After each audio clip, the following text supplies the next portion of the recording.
드릴 말씀은 죄가 우리를 이기지 못하는 이유는 복음이 죄를 이길 힘을 주기 때문이라고 지난 시간에 말씀을 드렸거든요. 거기에 연장선상에서 우리들이 꼭 짚고 넘어가야 될 것이 그렇다면 내가 지금 죄의 지배를 받고 있다라고 하는 것이 판명이 됐습니다. 혹은 그 정도는 아니더라도 죄의 심각한 공격을 받고 있어서 조금만 더 시간이 흐르면은 죄의 지배를 받는 상황으로 내려갈 것 같습니다. 이럴 때에 실제적으로 내가 무엇을 어떻게 해야지만 되겠습니까? 이것이 여러분들이 지금 당장 듣고 싶어하는 가장 시급한 해결책일 것입니다. 그렇죠? 네. 그래서 오늘은 지난주와 연장선상에서 이 실제적인 문제들을 잠시 다루고 지나가고 다음 주부터 다시 은혜가 죄를 우리가 그 죄가 우리를 이기지 못하는 두 번째 이유를 차례대로 짚어나가도록 그렇게 하겠습니다. 우리나라에서도 산불이 가끔 나지 않습니까? 산불이 나는데 그 산불은 참 너무 안타깝습니다. 왜냐하면 그 살림을 가꾸기 위해서 짧아도 5, 60년, 길면은 몇백 년 동안을 그렇게 공을 들여서 가꿔온 건데 그게 한순간에 아무런 경제적인 이익을 주는 것도 없이 그냥 다 불타서 사라져 버리니까 그거 너무 아깝죠. 그런데 우리나라에서 나는 산불은 그래도 그렇게 큰 규모의 산불이 아닙니다. 몇 해 전만 해도 일어났던 세계의 중요한 산불 몇 가지가 있죠. 그죠? 우선 그 아마존 지역에서 일어났던 산불, 호주에서 지금도 계속되고 있던 산불, 인도네시아에서 일어났던 그 엄청난 산불, 7개월가량 탔다라고 하는 그런 산불, 몽고의 초원지대에서 계속 번져가고 있었던 옛날의 그 화재들, 이런 것들은 정말 인간의 힘으로는 도저히 어떻게 끌 수 없는 그런 그 무지막지한 그런 산불입니다. 여러분들은 산불을 나는 현장을 보셨는지 모르지만은 동네에서 뒷산에서 쥐불놀이 하다가 난 그 논두덕에 난 그런 불 말고 산 전체가 타들어가는 이 산불은요, 그 엄청난 회오리 바람 소리가 납니다. 그 이유가 무엇 때문이냐면은 산이 엄청난 목재를 태우면서 그 불길이 치솟을 때 뜨거운 공기가 하늘로 치솟으면서 공기의 흐름을 만들어 버리는 거죠. 그래서 커다란 바람 소리가 나면서 이렇게 바람이 실제로 불지 않아도 엄청난 바람 소리를 내면서 이 산이 타들어가는데 더군다나 거기에다 바람이라도 적절하게 분다라고 할 것 같으면 이건 엄청나게 타들어갑니다. 요새 장비가 많이 발달돼서 한번 저수지 같은 데서 그 물을 뜨면은 3톤을 뜬다고 합니다. 한 통에 헬리콥터가. 그런 것들이 몇십 대가 동원이 돼도 불이 초기가 아니라 이미 벌써 그 불이 생명력을 지니고 산을 태우면서 지나갈 때에는 불이 타오르고 있는 경계선이 워낙 넓고 길기 때문에 그 몇 집 대의 헬기가 떠서 물을 퍼분다고 해서 그 해결될 문제가 아니죠. 약도 살포하고 별짓을 다 하지만은 안 됩니다. 대부분 그런 어마어마한 산불은 사람이 끈 게 아니라 비가 껐습니다. 비가. 그래서 그 폭풍 소리를 내면서 타들어가던 그 무서운 그 불길이 캄캄한 먹구름이 몰려오고 비가 쏟아지기 시작하면은 삽시간에 꺼집니다. 왜냐하면 3톤짜리 물은 한 장소에 갖다 붓지만 이 비는 삼지 사방에 다 동시에 내리는 거거든요.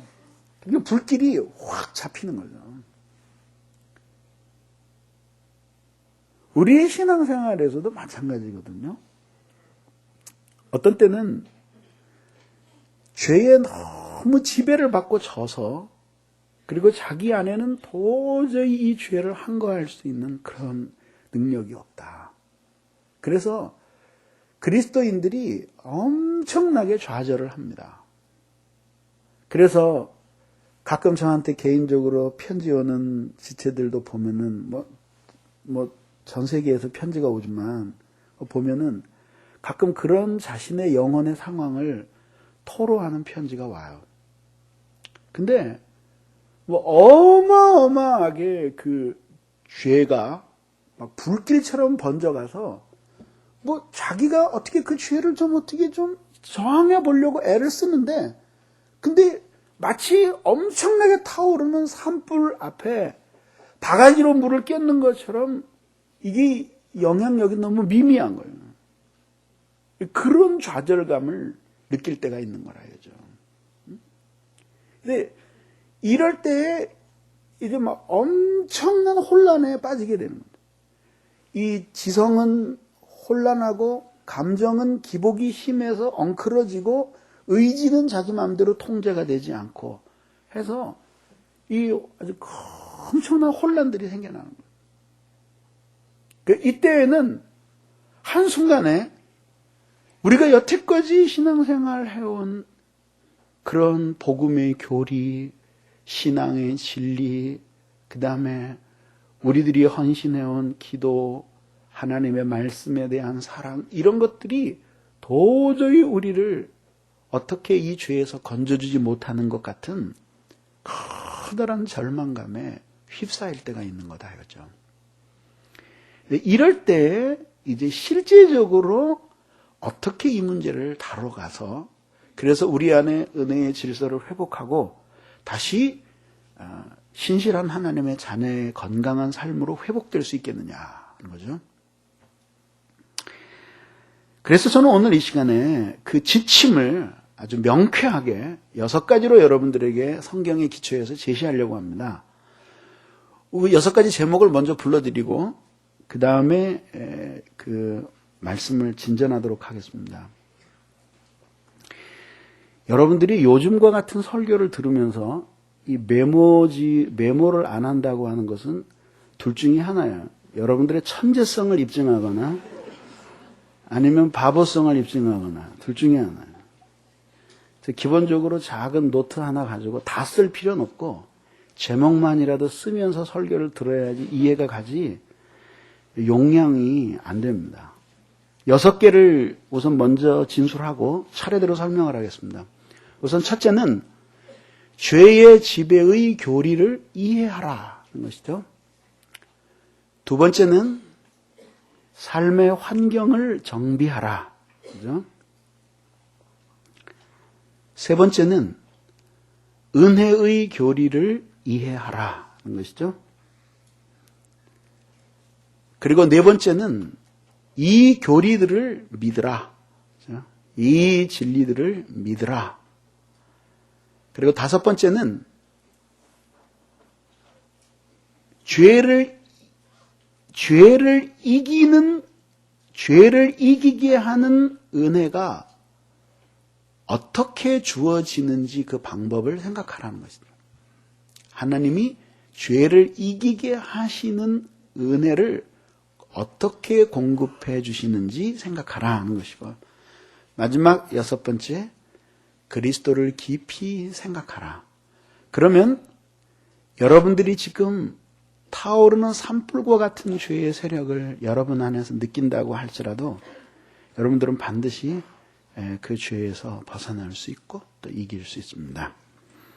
자, 그럼 우선 첫 번째, 죄의 지배의 교리를 생각하라, 이해하라 하는 거죠. 그래서 이해하라. 우선 말이죠. 자, 여기 보세요. 쓰지 마시고 여기 보세요. 우선 말이죠. 우선 내 안에 이 죄가 강력하게 역사해서 나를 이렇게 스스로 몸을 가눌 수 없을 정도로 나를 뒤흔든다고 하더라도 그래도 이 머리는 비교적 내 마음대로 할 수 있잖아요. 그죠? 예, 머리는 할 수 있잖아요.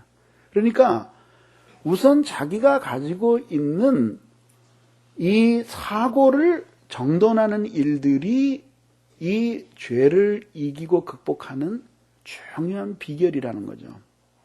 그래서 먼저 우리들이 이해할 게 뭐냐면은 죄의 지배의 교리를 이해해야 된다라고 하는 것이죠.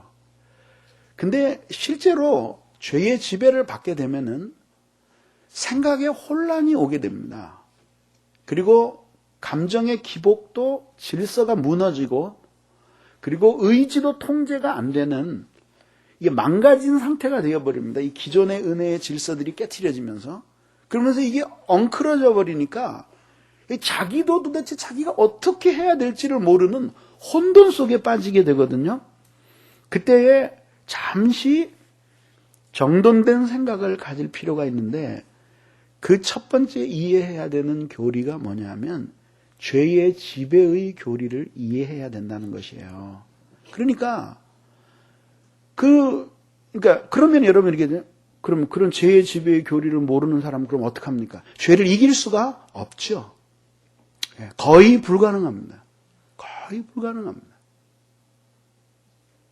이해를 해도 꼭 이기는 건 아니에요. 근데 이해조차도 못하는데 거의 이길 수 없는 것이죠. 그렇기 때문에 이 세상에서 죽음 다음으로 가장 무서운 것이 뭐냐 하면은 무지예요, 무지. 그게 죽음 다음으로 무서운 거예요. 그러면 생명 다음으로 구원의 생명 다음으로 소중한 것은 뭐야? 지식의 빛이에요. 지식의 빛. 그러니까 그런 지식의 빛이 들어오지 않으면 그는 결코 죄를 이길 수 없습니다. 절대 이길 수 없습니다. 그러면 죄의 지배를 받고 있는 상태가 두 가지 경우가 있을 수 있어요.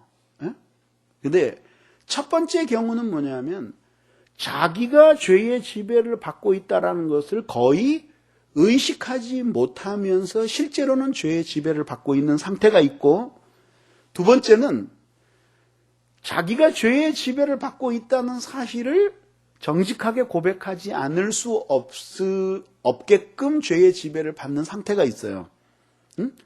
근데 이제 사실은 첫 번째가 더 어려운 질병이에요. 사실 이 문제는 따로 다뤄야 되기 때문에 제가 오늘 길게 말씀을 못 드리고 간략하게만 하고 넘어가고, 오늘은 자기가 죄의 지배를 자각하고 있는 사람들에 대한 이야기를 중점적으로 하도록 하겠습니다. 죄의 지배를 받고 있는 줄을 모르는데 죄의 지배를 받는다. 이런 사람들의 특징이 뭐냐면 회개할 죄가 별로 생각이 안 나는 거죠. 어떻게? 특별한 범죄를 저지른 것이 있는데도 거의 생각이 안 날 수도 있겠지만, 양심이 무뎌져서, 그것보다는 실제로 특별한 죄를 저지르지 않은 사람, 예를 들면 바리새인처럼 형식적인 신앙생활에 계속 익숙해져서 소문난 죄를 지은 적이 별로 없는 사람, 그리고 자기 양심에도 그렇게 소문나게 죄를 지은 적이 별로 없이 착실하게 신앙생활을 해왔다고 생각하는 사람, 그런 사람들에게는 항상 자기 의의가 있어요. 나는 예수 믿고 착실하게 교회 다녔고, 그리고 이렇게 살아왔다. 뭐 이렇게 섬겼고, 뭐 이렇게 헌금을 드렸고, 뭐 이렇게 뭘 해왔다. 개척교회에서 열심히 봉사했는데 그 교회 나 없으면 벌써 쓰러졌다. 뭐 그런 생각을 가지고 있는 사람들이거든요. 그러니까 그런 사람들은 실제로 그 소문난 죄를 저지르지 않았을 수도 있어요. 근데 중요한 거는 죄라고 하는 것은 반드시 소문난 커다란 죄만 우리들을 죄의 지배로 데려가는 것이 아니에요. 분명히 정리를 해요. 소문나게 짓는, 덜컥하고 짓는 살인, 간음, 무슨 도적질, 뭐 이런 커다란 죄만 우리를 죄의 지배로 데려간다라고 생각해서는 안 된다 이거죠. 그런 게 아니라 이렇게 죄라고 하는 그 자체가 뭐냐면 온 자기의 삶의 중심이 하나님이 아니라 내가 삶의 중심이 되어서 내 맘대로 살고 나 좋은 대로 살고 내가 사랑하는 거 하고 내가 내키는 대로 내 중심으로 생각하고 말하고 살아가고 사랑하는 그 모든 것이 죄예요. 그게 죄라. 그런 삶이 쌓이면 그가 그런 속에서 살면서 교회에 착실히 다니고 뭐 간음도 안 하고 살인도 탈세도 안 하고 이러고 살았다고 하더라도 거기에 죄가 충분히 들어와서 그를 모든 하나님의 생명으로부터 철저히 차단된 가운데 그 죄의 지배 아래 살아가도록 만든다 이거죠. 그래서 이 문제는 길게 못 다루겠어요. 시간이 없어서. 근데 간단하게 얘기하면은 이런 경우에 처해 있는 사람들의 가장 커다란 문제는 뭐냐면 자기가 죄의 지배 아래 있다라고 하는 사실을 정직하게 인정하지를 않는 거죠. 그리고 이런 식으로 파고 들어가면서 성경적으로 그렇게 살아가는 것이 생명 없는 삶이다라고 이야기하면은 저거는 특별한 신앙의 견해를 가진 소수의 사람들의 의견일 뿐이라고 생각을 하는 거죠. 그러니까 그런 사람들은 하나님의 복음의 비밀에 대해서, 경건의 비밀에 대해서 별로 아는 바가 없이 단지 착실하게 교회 생활을 했을 뿐이다 이거죠. 형식적으로 그렇게 생활했다 이거죠. 더 이상 논쟁하기 싫어요.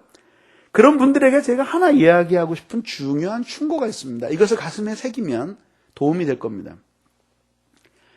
죄가 생각나지 않으면 그러면 좋아요. 그 죄를 더 이상 찾으려고 하지 말고 그러면 여러분들이 그렇게 죄의 지배를 받고 있다고 인정할 수 있을 정도로 뚜렷한 죄가 생각이 나지 않는다 그러면 죄의 증거를 찾지 말고 생명의 증거를 찾아봐요.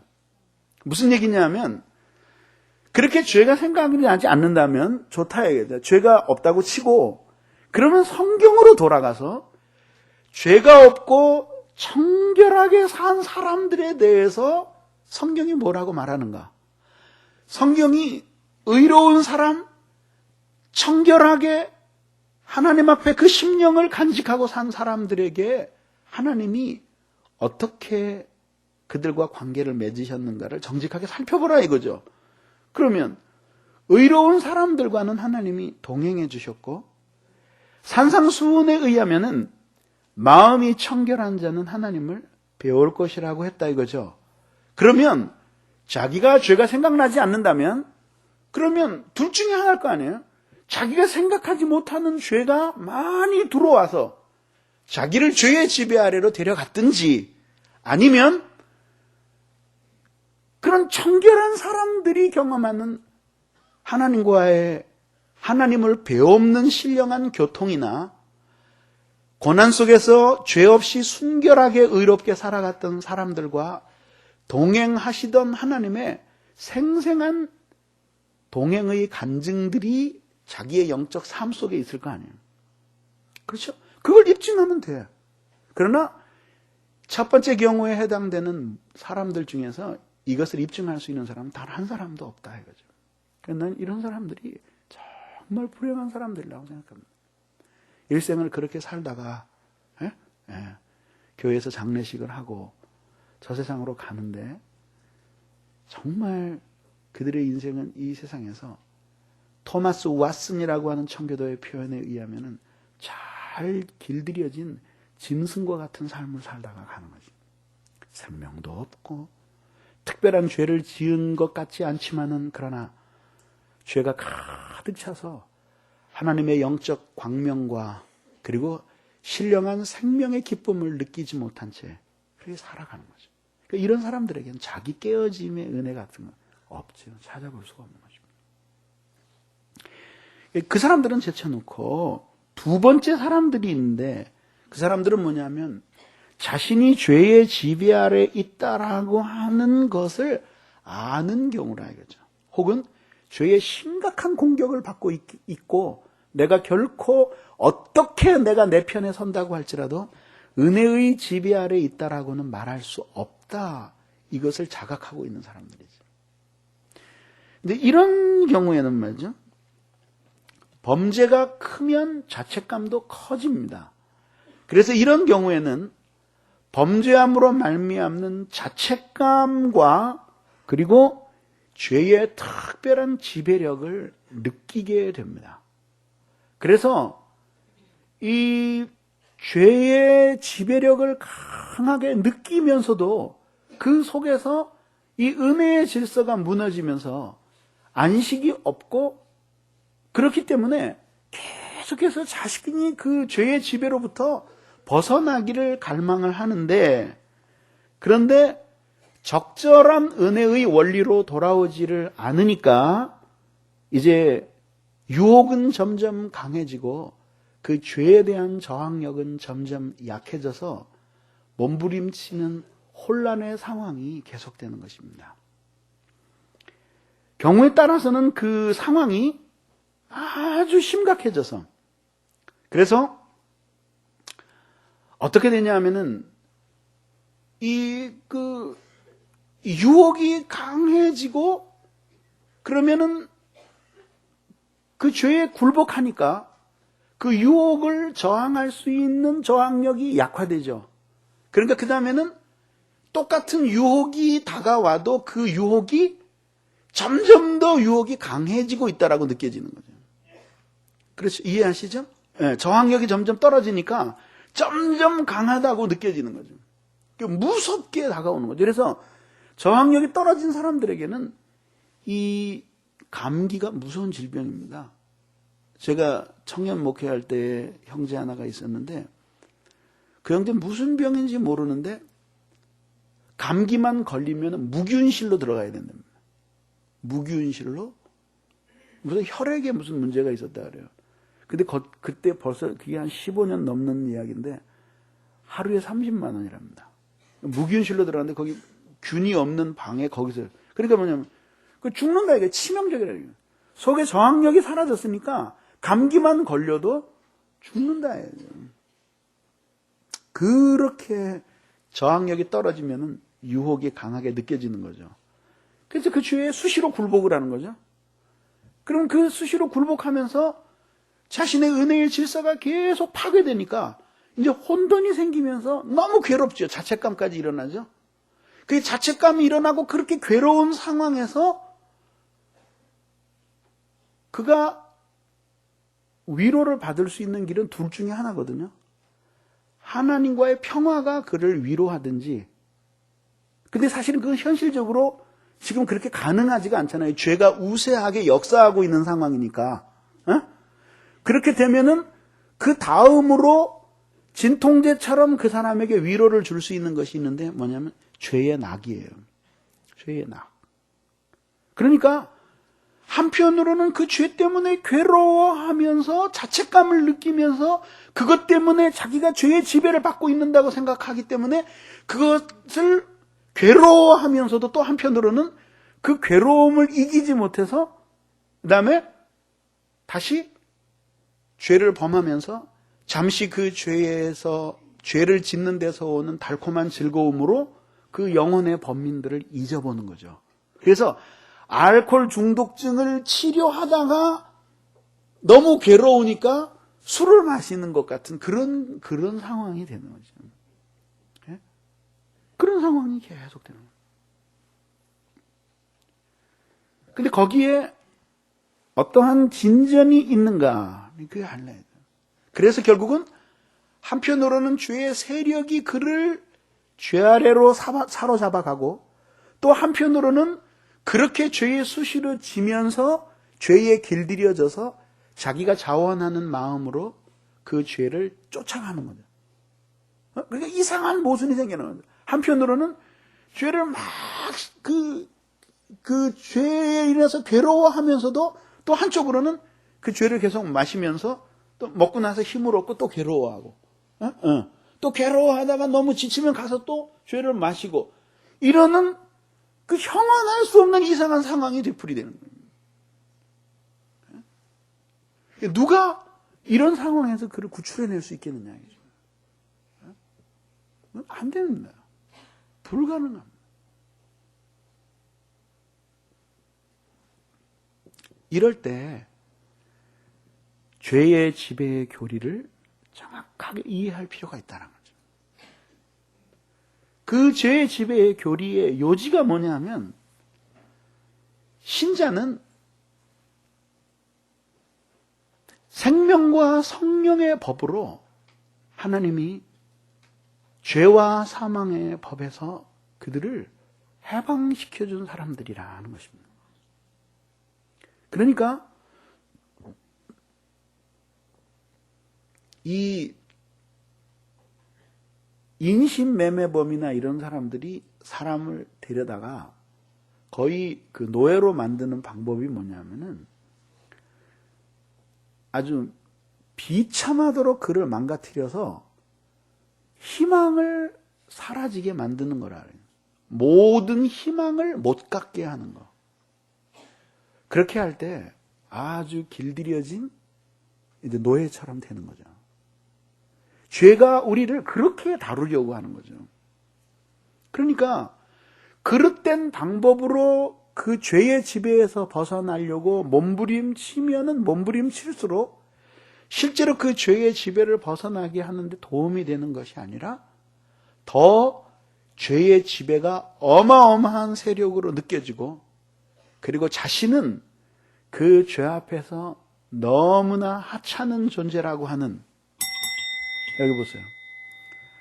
하찮은 존재라고 하는 그런 사실들을 깊이 경험하게 된다라고 하는 것이죠. 그래서 죄와의 싸움이 원천적으로 점점 힘들어진다 이거죠. 그럴 때 상기해야 될 것이 뭐냐면은, 사실상 내가 죄로부터 벗어나지는 못했다고 할지라도 성경이 이야기하고 있는, 지금 내가 경험하고 있는 이 죄의 지배를 받는, 집요한 공격을 받는 이 상황에 대해서 성경이 뭐라고 말하고 있는지 우선 객관적으로 정확하게 이해하는 것이 우리들에게는 필요하잖아요. 여러분도 만약에 어디가 많이 아프다, 괴롭다 그러면은 여러분 그 제일 먼저 하는 일이 뭡니까? 무조건 가서 병원에 가서 아저씨 배 갈라줘요. 그러지 않는다 이거죠. 왜? 나 배가 아프거든요. 그럴 사람 없다 이거예요. 아파도 그걸 꾹 참고 우선 어디로 가죠? 진찰을 받으러 가잖아요. 근데 진찰을 받는 게 통증을 완화시켜 줍니까? 아니잖아요. 그죠? 여기 진찰 받고 진단하는 동안에도 배는 계속 아파. 그래도 어떻게 해? 함부로 가릴 수는 없잖아. 이게 왜 그런 건지는 알아야 될 거 아니에요. 그러니까 정확한 진단을 받고 그 다음에 조치를 하는 것이 가장 빠르잖아요.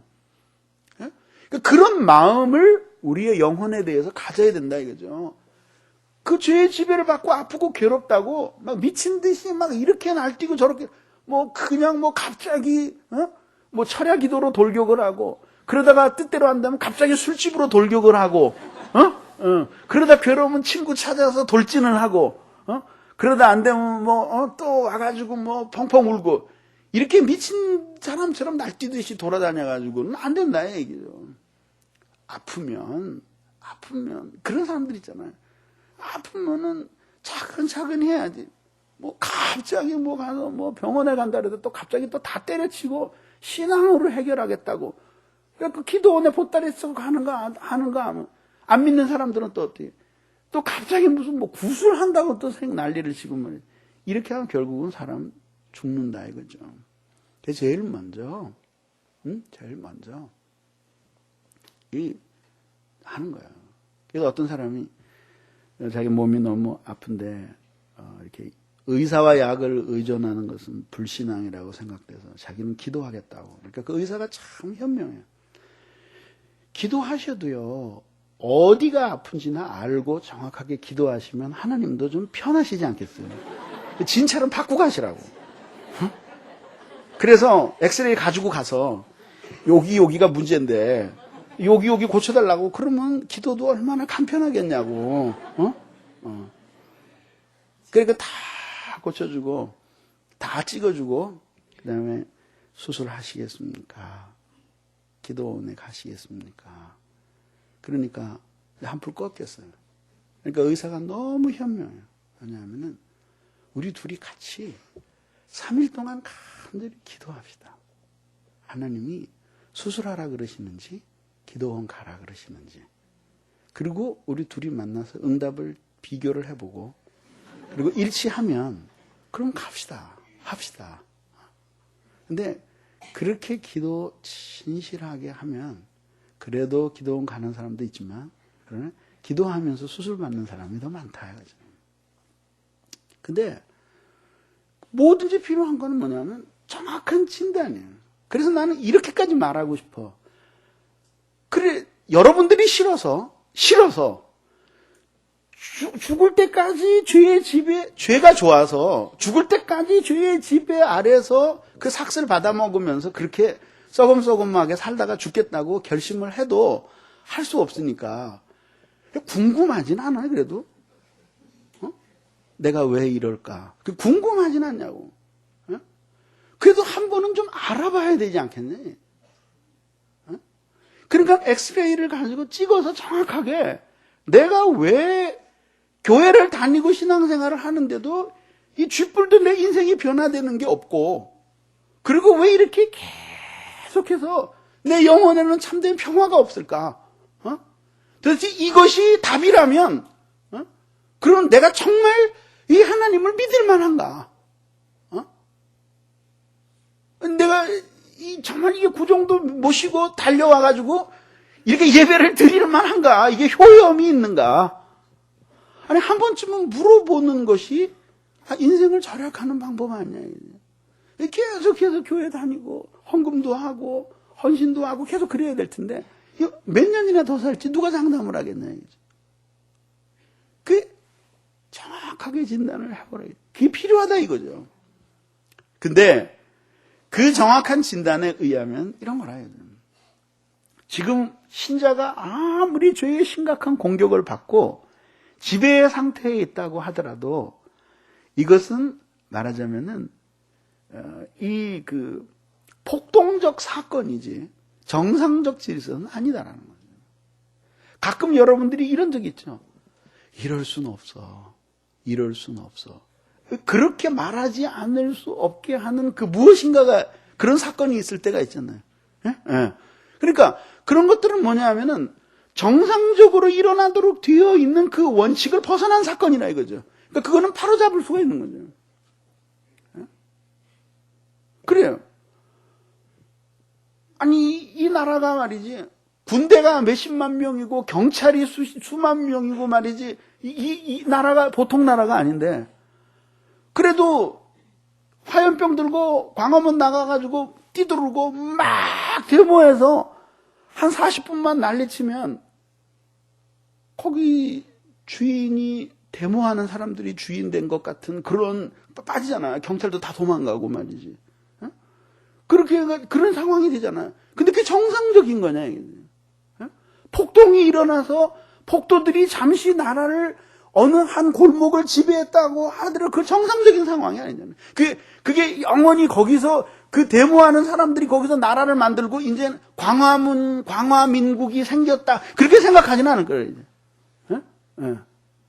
그 아니라 곧 정돈된다.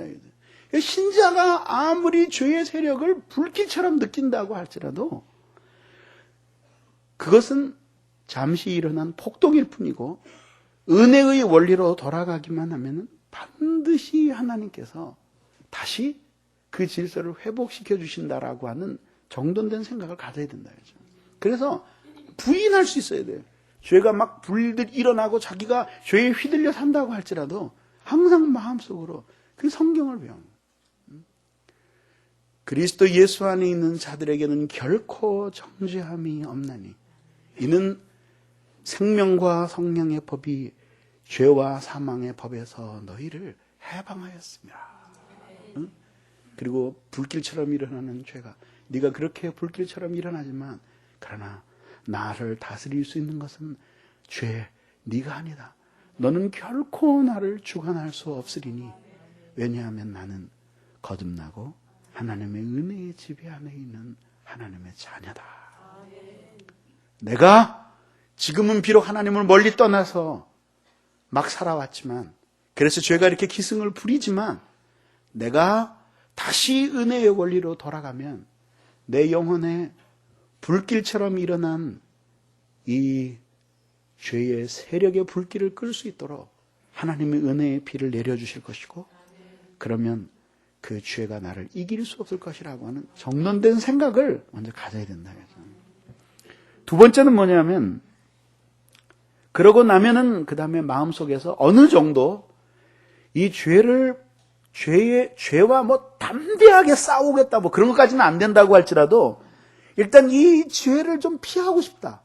이 죄의 지배에서 벗어나고 싶다라고 하는 소원이 생겨나게 됩니다. 머리가 정돈되고 나면 그때에 해야 될 일이 뭐냐면 삶의 환경을 좀 정돈해야 된다는 거죠. 정돈해야. 그 삶의 환경을 정돈한다라고 하는 것은 무슨 뜻이냐면 소극적으로는 죄와 가까이, 죄는 아니지만 죄에 가까이 다가가게 하는 환경으로부터 자기를 멀리 떼어놓고 적극적으로는 그 자체가 죄를 이기게 하진 않지만 그러나 죄를 이길 힘을 얻게 하는 그 방법으로 가까이 다가갈 수 있게 하는 것들에 대해서는 자기를 가까이 다가가게 만들어야 된다라고 하는 것이죠. 그렇게 될 때에 일단 자기 사고 속에서 정돈된 죄의 지배의 교리를 자신의 삶 속에 적용할 수 있는 환경이 조성이 되는 것이에요. 자, 불행하게도 가끔 살다가 보면은 심각한 질병에 걸리는 수 있죠. 그죠? 간이 엄청나게 확 나빠졌다든지. 그러면은 제일 먼저 하는 일이 뭐죠? 제일 먼저 딱 생각나는 게 뭐죠? 아이고, 빨리 가서 잘라내고 딴 사람 거 집어넣어야지. 그 생각나는 게 아니라 제일 먼저 딱 생각나는 건 뭐예요? 왜 이렇게 나빠졌지? 딱 생각하는 거지. 그러면서 막 책을 보고 인터넷을 뒤지기 시작하니까 간에는 모두 나쁘고 그러는데 다 자기가 좋아하는 거. 술, 담배, 맵고 짠 거, 기타 등등 막 다 나오는 거야. 그럼 어떻게 해야 돼요? 제일 먼저 해야 될 일은 뭐냐면은 뭘 좋은 걸 먹는 것이 먼저가 아니라 식생활 습관을 고쳐야 돼요. 생활의 습관을 고쳐야 돼요. 그러니까 질병과 가까워질 수 있는 거기로부터 자기를 떼어놔야 돼요. 그래서 어떻게 돼요? 그 좋아하던 담배 할 수 없이 끊어야죠. 그래도 안 끊는 사람 있죠. 그냥 죽으려고 기를 쓰는 거죠. 끊고 그 다음에 술도 그렇게 좋아했었는데 죽는다는데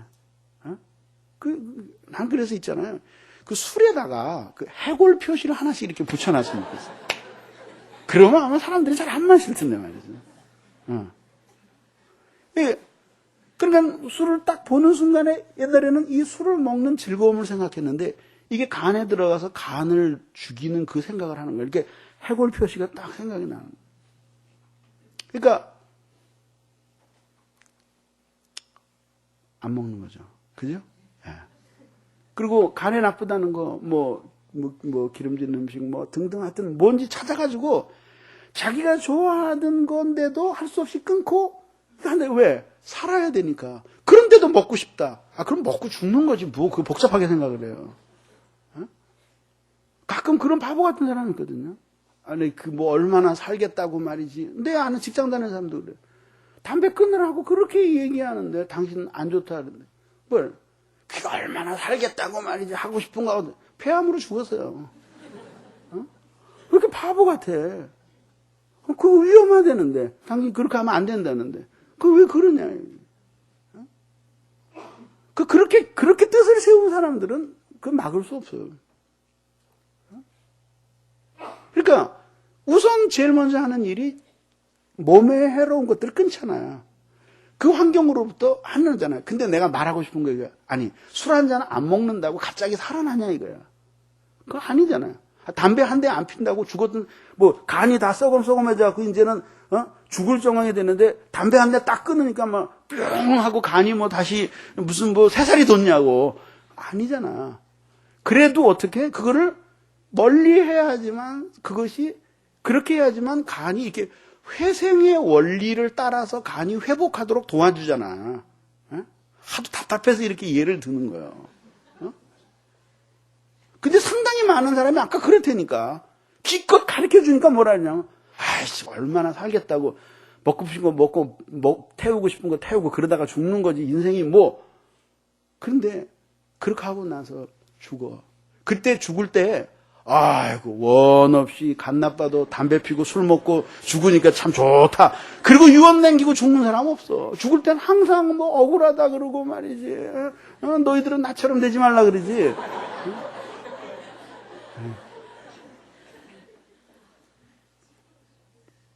그래서 전 병원에 가면 의사 선생님 시키는 대로 합니다. 오죽했으면 병원에 갔더니 의사가 뭐 하시는 분이세요? 그렇게 의사 말을 잘 듣는 사람 처음 봤대요. 나도 의사입니다. 그래요? 나는 영혼을 고치죠. 근데 그렇게 멀리하고 그 다음에 또 딱 생각나는 게 뭐야? 그럼 간 나쁜데 뭐가 좋대? 그런 거지 이제.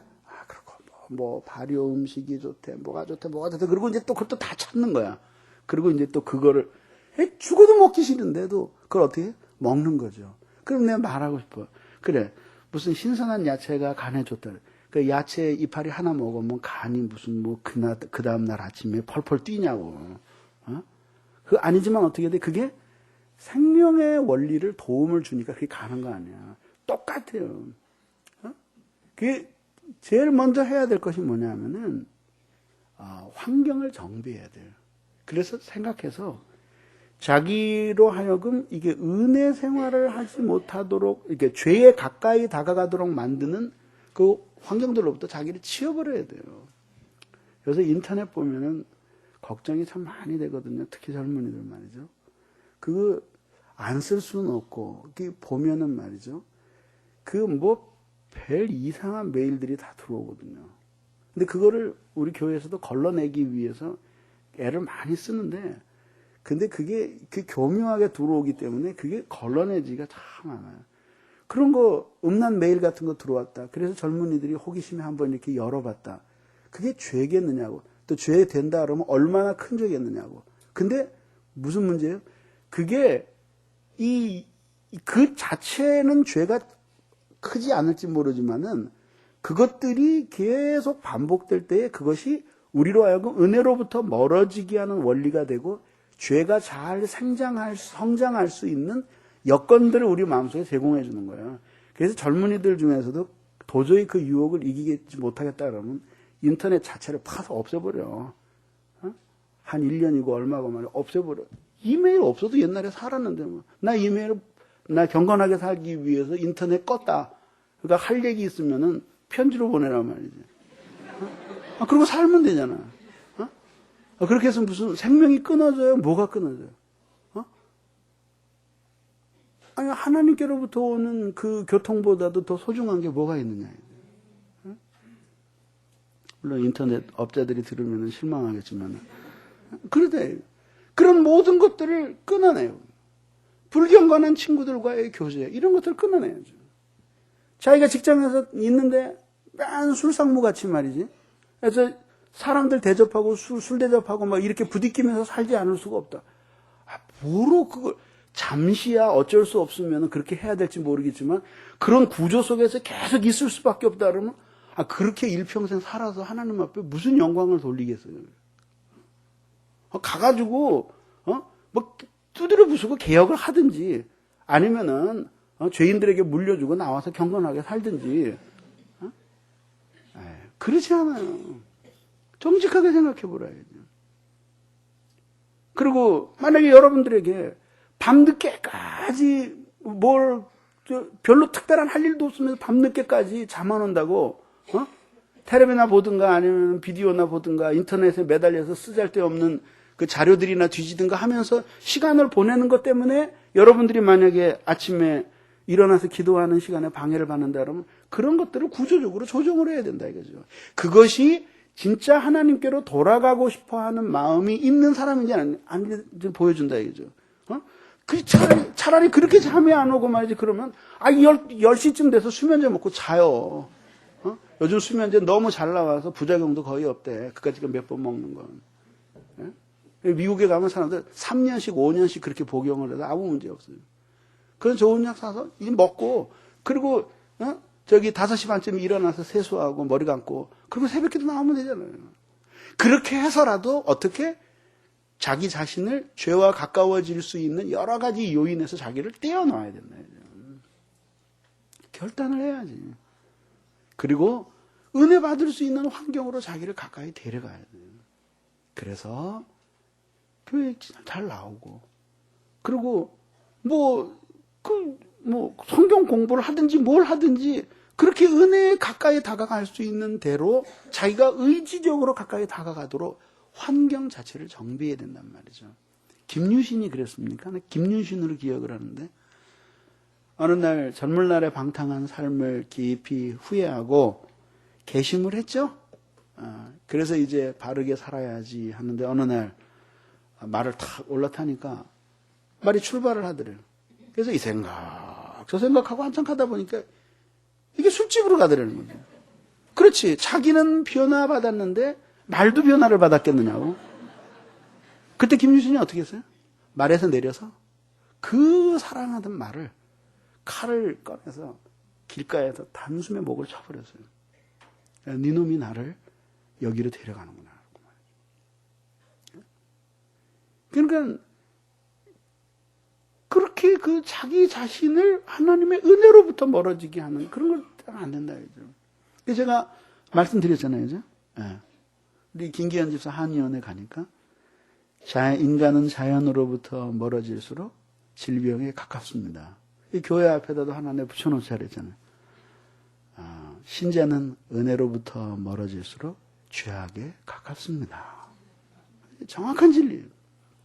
그래서 한편으로는 멀어지고 한편으로는 가까워져야 된다. 그 얘기죠. 그 다음에 이제 네 번째가 뭐냐면은 세 번째죠. 세 번째가 뭐냐면 은혜의 교리를 기억하라는 것이죠. 은혜의 교리를 기억하라는 거죠. 우선 뭐냐면 첫 번째로 기억해야 될 것은 뭐냐면 죄가 불길처럼 일어나서 그 세력의 지배를 받고 있을 때에는 자기 안에 은혜가 하나도 없고 그리고 전부 죄 덩어리라고 하는 자각을 갖게 돼요. 그래도 어느 정도 사실이죠. 그러나 잊지 말아야 될 것은 뭐냐면 신자 속에는 죄가 어떻게 강력한 지배력을 행사하고 있든지 간에 그 가운데서도 신자들에게는 반드시 남아있는 은혜가 있다는 거죠. 우선 여러분들이 죄의 지배를 이렇게 심각하게 생각하고 괴로워하고 있잖아요. 그 괴로워하는 증거가 뭐냐면 은혜가 남아있다는 증거예요. 그게 전적으로 좋지는 않은 거예요. 어쩔 수 없이 이미 커진 죄의 세력에 굴복을 하며 살아가고는 있지만 그러나 어떻게? 평화롭지는 않은 거죠. 그래서 뭔가 아직까지도 이 속에 남아있는 거예요. 그 은혜가 남아있는 것을 기억하라.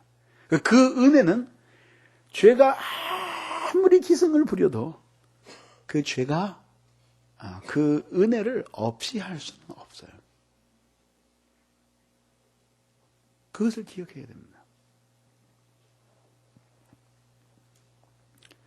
그때 이제 이런 거죠. 불이 다 꺼져서 성냥도 없고 부싯돌도 없어요. 이게 불 피던 자리를 뒤져보니까 저 속에서 많은 불씨가 하나 나왔어요. 그럼 불을 다시 살릴 수 있어요, 없어요? 살릴 수 있죠. 그러니까 불씨는 가물가물한데 그 위에다가 이런 장작을 얹어 놓고는 해결이 안 되지. 그러니까 불씨가 이러면은 이쑤시개처럼 칼이나 도끼로 자잘하게 나무를 썰어서 그래서 그거를 나뭇잎 같은 거를 놓고 그리고 속에서 천천히 부는 거죠. 그러면 그게 조그맣게 일어나서 나뭇잎을 사르고 이쑤시개 같은 그 나무 가지들을 사르고 그 다음에 좀 더 큰 나무들을 사르고 불이 일어나잖아요. 그래서 불이 모닥불처럼 올라놨다 그러면 맘만 먹으면 얼마든지 큰 불로 만들 수 있는 거죠. 장작을 올려놓고 적절하게 관리를 해주면은 불이 막 타오르는 거잖아요.